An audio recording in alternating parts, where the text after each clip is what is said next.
all the same compressors and stuff. I hate history, but it was done purely because it sounds good. You know, because you heard the voices, the echo of the voices, because is us playing the voices through Studio One at Abbey Road. Now, with because, was that all three of the? Yeah, that's the three. They sang it. There's obviously George, John, and Paul, and they sang it 3 times on 3 tracks, and that's what we were hearing.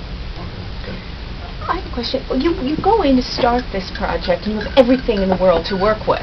Everything in the world by the Beatles. By the Beatles to work with. What is your starting point? How did you approach it? The starting point for the whole project was before we even actually met anything to do with Cirque, or before certainly there was going to be a show in Vegas. We thought our first thing was, let's do a gig that never happened. You know, the Beatles stopped touring in '66. Because all their performances live, and I had the privilege of listening to them on tape, and it's them playing live. It's not them. You know, there's no sort of smoke and mirrors. That's the thing that, as a young'un coming in, that's the thing that surprised me more than anything else. You listen to Day in the Life, and there's no tricks. That's the sound they make. So I thought, I said, listen, let's try and do a gig that never happened. So I started with Get Back, with the drum solo from the end. And actually, what happens? Let's start with the drum solo, so it sounds like the band's coming in and starting playing. And then that's the same tempo as Get Back. So Get Back then came from that. And then because I needed an edit point where you start the drums, I put the chord from Hard Day's Night in front of that. And then I thought it'd be good to go into that. And what would sound good as a beginning? Well, Day in Life piano sounds great as an end, so if you turn it around, it might make a good beginning. And it purely worked like that. And then once the whole sort of, then I did Within You Without You and Tomorrow Never Knows as a demo for the Beatles, and they came in there, and Ringo and Paul heard it, and Olivia and Yoko heard it, and they liked that. And then what happened was everyone came up with a list of songs. Everyone had an idea of what songs they wanted. This is the Beatles. They said, you know, we'd like this and this and this, and we just tried to accommodate everyone. And then Cirque obviously had certain set pieces. They wanted Benefit Mr. Kite to be dark, so that was in the show, and everyone agreed. So it was basically based around the music. How do you start? You just start trying to come up with ideas, basically.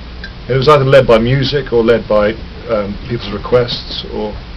Was the show choreographed to the music, or the music choreographed, or music just arranged by? No, the show had to be done to the music. We weren't budging. So you brought in.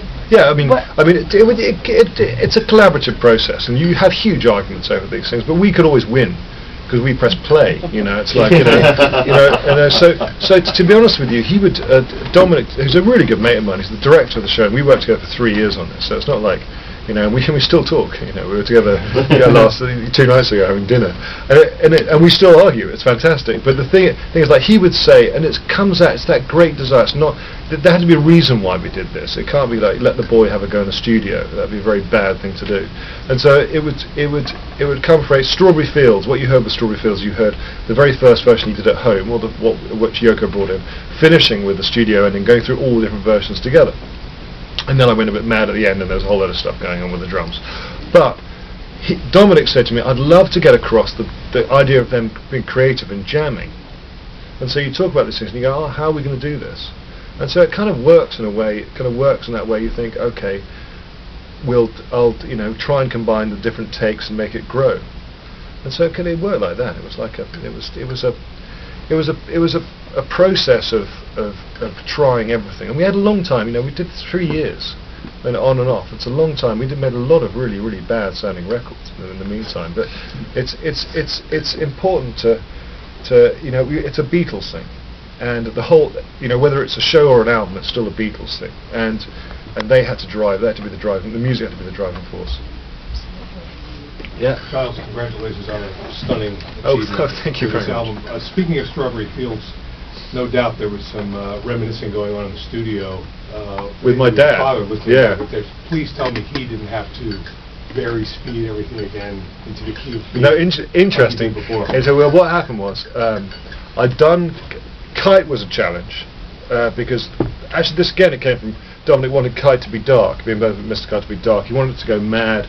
And it to symbolise, I mean, it's very symbolise the media circus around the Beatles at the time and the whole bigger than Jesus thing. That's what they wanted to get across. And so we made Kite a bit nasty. And it took me a while to work out how to do that. And I want you such a great riff. I stuck that at the end of Kite and put Health Scott over the top, and it kind of, well, that sounds quite cool. And it took me a while to get it right, because you're messing around with things that are important. But I mean, listening to that over and over again, you can imagine drive anyone mad. And after that, Strawberry Fields was next, and me and my dad talked about it for a long time, and he was against the idea of doing anything to Strawberry Fields because it is his sort of one of his masterworks. It really is. And I'm kind of going to have to be wary of the fact that I'm not trying to do a better version. I'm not going to go, "Oh, Dad, let me have a go." But we were always under demand of doing new stuff. Apple, the Beatles, they didn't want to hear me play Help to them. They'd heard it. They wanted to hear, "What have you done with this? We're paying you, goddammit. Where's our, where our money's worth?" So I suggested to him, I was in the car with my wife and I was driving, listening to Anthology, and we had all those different versions of Text of Strawberry Fields, and she said to me, "I like this song." And I said, "It's the same bloody song as the other ones you've heard, you daft woman," as I said to her, and slapped me. And then I said to my dad, "Why don't we try getting the takes and putting them all together?" And he goes, "Oh, you can try this, but I don't think it's I prefer the original." And I said, "Yeah, I know, but let's do it." And anyway, I went on holiday, and he did sit with a tape machine, putting everything in B. And I came back and pieced all the bits together. Poor guy. So yeah, he did exactly the same thing over and over again. But he's very, very good, and he was available. Did you just out of curiosity use anything from side 2 of the Yellow Submarine record, all his orchestral stuff? Not on the album, funny enough, because it's not really Beatles. No, it's my dad. Right. In the show I used, there's some great backwards strings going yep, and things like that I used in some transitions in the show. But on the album, we're really trying to keep it a Beatles album. And even if my dad running stuff, a string arrangement is one thing, but his compositions, we kind of want to steer clear of. Giles, on the DVD, it runs slightly longer than the CD. Is it music from the show, or is it something? No, it's a fraud completely. The CD is shorter because I couldn't fit it on a CD. The CD's long; it's 78 minutes and 40-something seconds long, and that's about the limit. You go to 79 minutes and they start glitching. Apparently, I met all these people who do bit accountancy. They're fascinating people, and they told me this. So I had to cut